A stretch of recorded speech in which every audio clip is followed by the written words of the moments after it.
Namaste, my friends, and welcome to my YouTube channel. My name is Victor, and today I'm going to share with you 5 things I think you should know about this upcoming powerful full moon and also eclipse on July 16th, 2019. This full moon eclipse is literally the most powerful gateway energy window of the entire year. And I imagine you're already probably feeling that in your own life. We are right now heading towards an unprecedented degree of spiritual connectedness. That is the result. That is where you're heading. That is what your intuition has already been telling you. But this video is going to share with you 5 things that you might be going through right now. 5 ways this might be playing out for you in your practical, everyday, ordinary, earthly life experience. Here, this video is designed to guide you through this shift in consciousness. Number 1, I wrote down a huge opportunity for big manifestation. Now I say that because I know you're probably feeling a bit tired, a bit bogged down, a bit like I could really use a vacation. I could really afford some more rest and some more sleep and to kind of take a pause from the forward progression of my life, which is seeming to progress faster than I like, faster than I'm comfortable with. But my friend, even though you're tired, it's not the time to slow down. We're in the middle of this powerful energy gateway right now, and your body might be feeling it. Maybe you're feeling sluggish, maybe you got the brain fog going, maybe you're not sleeping well, maybe you're sleeping too much. You might just feel off, not as sharp as normal, not as clear and grounded as normal. That's okay, the energy's it's doing its thing, and you're just doing your best to kind of stay centered and calm, but doing your best is all you and anyone can do, okay? And it takes energy to handle this increase in frequency that we're all experiencing right now. So allow yourself to feel a bit weathered right now, but know it's not the time to cease your forward movement towards your goals and plans and dreams and wishes and desires, okay? And I know I'm in the exact same situation. I felt guided at the beginning of this summer to create a brand new empath course. It's called Empath Empowerment. It's a course that's gonna make, oh, I'm so pumped about it. It's to help empathic people. There's nothing out there like it. Without going off on a tangent, my point is it's a big project, and I have a lot going on as it is. And I generally was hoping to kind of take a lot of vacations and chill out during the summer, but here I am feeling pulled to create this new big thing in my life. And I don't want to do it. I want to just sort of chill, as I said, but I just have that sense that it's not time to put the project on hold, because right now there is a lot of energetic assistance. You're raising up your consciousness so high to where you are more connected than ever to your higher self, to your higher guidance system. And right now is a great gateway to really put that into your life, to start creating your life from this newly expanded vantage point. And there's like the full moon, the cosmic energies, the universal energies are really at your back right now saying, listen, we want to push you maybe a bit faster than you would prefer. You might feel a little bit uncomfortable. We want to push you to where we know you can go, to where we know, into the life that we know you can have, that you're ready for and have built up for, but now's the time to do the work. Number 2, it's a great time, an ideal time to raise your vibration in whatever way resonates and makes sense to you.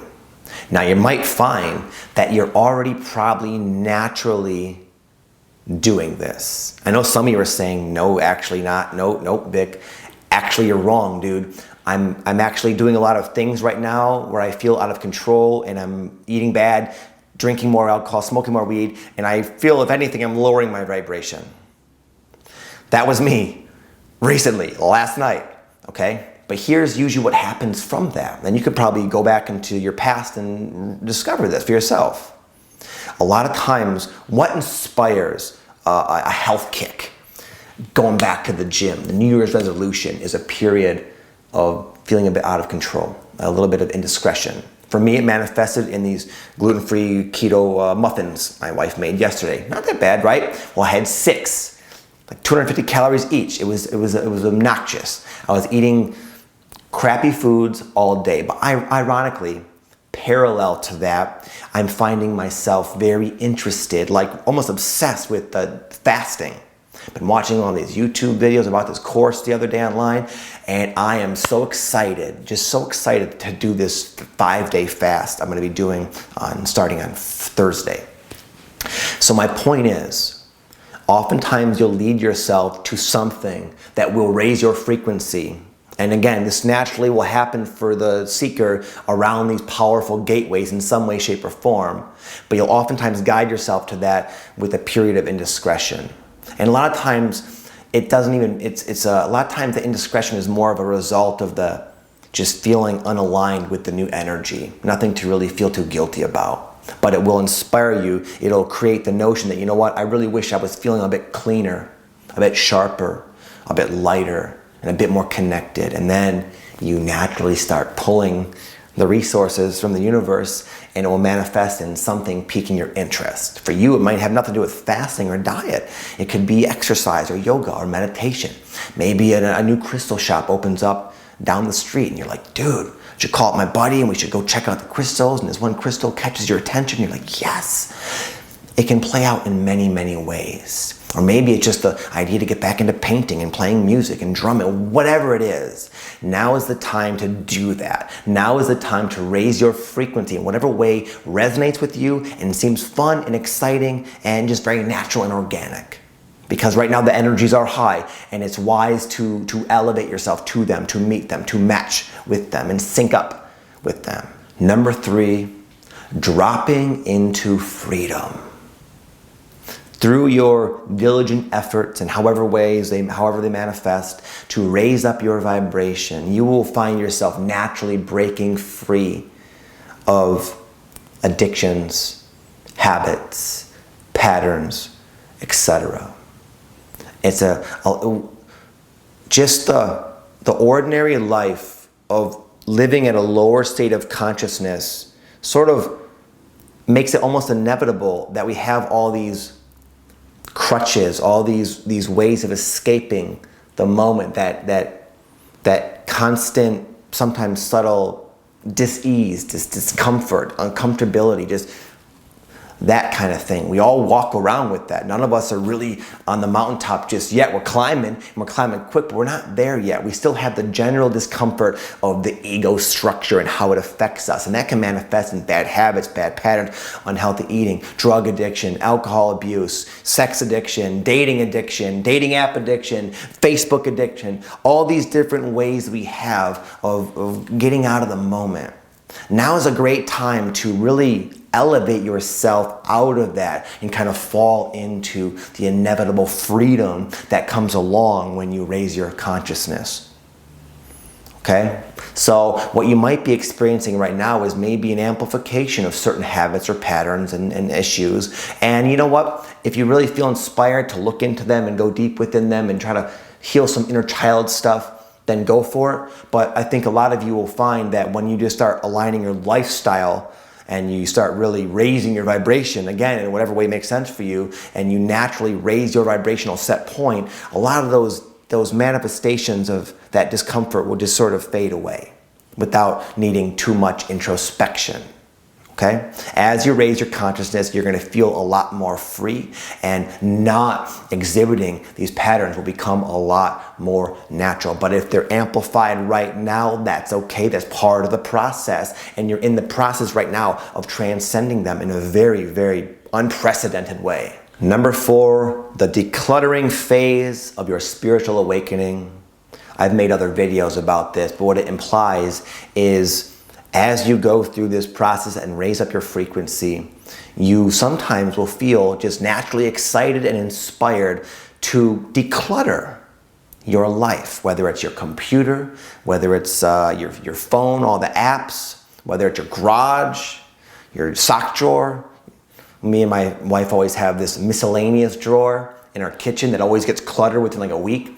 Regardless, it's a great time to declutter, because as you declutter that miscellaneous drawer, your garage, you're also decluttering your consciousness.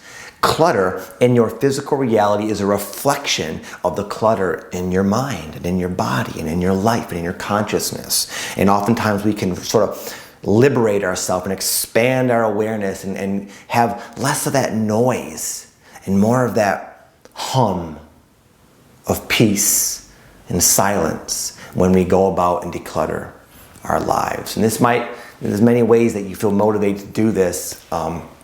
One of the things that sort of inspired me was I was talking to my friend Aaron Dowdy the other day at the gym, and he was talking about how he just decluttered his big, we both have these big like computers, big iMacs. And he was saying like, man, I've been working on that. I've been working ever since, and I just feel so much better and so much cleaner, and etc. And it made me remember that something just happened to me recently as sort of an indicator that maybe I should do some decluttering. I shot this amazing introduction to a new YouTube video about old souls. It was one of my best like intros ever. And for the life of me, I cannot find it. I shot the whole rest of the video another day, but that stupid introduction, that was so good, it's like gone. I literally lost it somewhere in the clutter of my memory cards. Okay, and that was like, you know what, man? That only happened because you are getting way too out of sorts. You're way too unorganized. You're way too cluttered. And Victor, how you do one thing, how you manage your memory cards, how I do that one thing is how I do everything. So sometimes it starts with a miscellaneous sock drawer, and you clean that up, and then you feel better. It's funny, when you declutter your garage or something, you'll feel energetically lighter in your body, in your mind, in your life. So it's a great time to declutter, because there's this new opportunity for just a high level of like zened out connectedness right now with your soul and just like the natural peace of enlightenment in a sense. But if we have all this clutter in our life, we're not unable to fall in to that freedom as fully as possible. Number 5, a time of unprecedented connectedness and sharing. All this talk of raising your vibration and tuning to the universal energy sounds like cool. It sounds fun and flashy, and it is in a sense. But what really is more noticeable, more important, more valuable when in this deeper state of awareness is the love, the connectedness between human beings and all living things. And when you can really feel that, which all you empathic folks that watch my channel, of course, can, you naturally want to help your fellow brother and sister and pet and tree. You just have this natural feeling when you're connected and you know you're part of everything. You want to help everything because you're also helping yourself. And you might just find examples of how this is playing out. And the way it might be noticed by you is subtle, maybe compared to what I'm saying, but you might just feel extra good when you're doing good for another person. It can be a big thing or a simple thing. So for example, my wife and I recently shot this recorded this podcast about addiction, which both of us had. I was, believe it or not, 15, 20 years ago, I was a heroin addict, full-blown junkie, smoked cigarettes, was addicted to pretty much everything you can imagine. My wife had her own issues as well. And we just really gone through the darkness in a very real way with addiction. But you know what? When we shot that podcast 3 or 4 days ago, it felt so good to speak about our stories and our advice and what we learn, knowing it's going to help so many people. It just felt, there's such a unique feeling of satisfaction when you can bring value to the struggles you've gone through in your life. Now, it might not be so deep as what I just said. Another very simple example. I was like changing the locker room yesterday, in fact. My friend Aaron Dowdy was in like the locker room over, and it's fun. I could hear there was someone who locked themselves out of their locker or something, or they forgot which locker they were in. And I've done it. We've all done it at this Lifetime Fitness, and it's a frustrating thing. And funny enough, 3 days ago, Aaron did it, where he locked himself out. He had to go search around for a guy to come open it. He didn't know which locker it would be in. And it's like this whole thing, right? But anyway, I was like over listening just yesterday, and this other guy couldn't get in his locker, and he happened to be next to Aaron. And I could just hear Aaron almost like counseling him, like, yeah, you know what? If you just go find somebody, they'll let you right in. It's really not a big deal. I know how it is. And he just had, I could just feel it, this natural, this natural urge to help this person because he empathized with this person's situation. Aaron normally, he's kind of in his own world, so am I, we all are, but he stopped what he was doing and wanted to help this dude not feel so bad about being locked out of his locker. And these simple little deeds are what you can start to notice more of. I know there's a lot going on the planet with with the political arena, just the world stage, the earthquakes in LA, and it can make people feel very frenzied and concerned. But I ask you to focus on what's breeding from that, which are these good deeds, which are these people waking up to who they are, which are people like you feeling inspired to change the world and to help. Now imagine a world in the future when helping people is the thing to do. When expressing your creative energy authentically with passion is popular. When feeling love and connectedness and working towards enlightenment and spiritual connection is the thing people are doing. That's what's rippling from this madness. But my friend, it starts with you. It starts with you just first observing and being aware and focusing on the good. And then just doing your darndest to raise your vibration yourself. And to be as loving and compassionate and understanding as you possibly can yourself. To forgive and let go and let bygones be bygones and put your heart out there, regardless of what's happening now. You are the forerunner here in this circumstance. And I personally choose to focus on all that. And it's been working for me. And I know it's working for you. I know it's what you're already probably doing anyway. But do more of that this month during this huge eclipse in particular. Okay, my friends, that's all I have to share with you today. I hope you enjoyed this energy update. I wish you all nothing but the best on your journey. If you're brand new to my channel, let me say I do have a free meditation that I kind of channeled myself. It's designed to help you align with your higher self and more easily receive the soul guidance that we all have access to. It's a guided experience. It's totally free. Check it out down below if you'd like. It's at the top of the description box and also pinned to the first comment. With that, I'm gonna bounce. I'll talk to you all later. Have an amazing day, a fantastic journey. Thank you for your work. Namaste.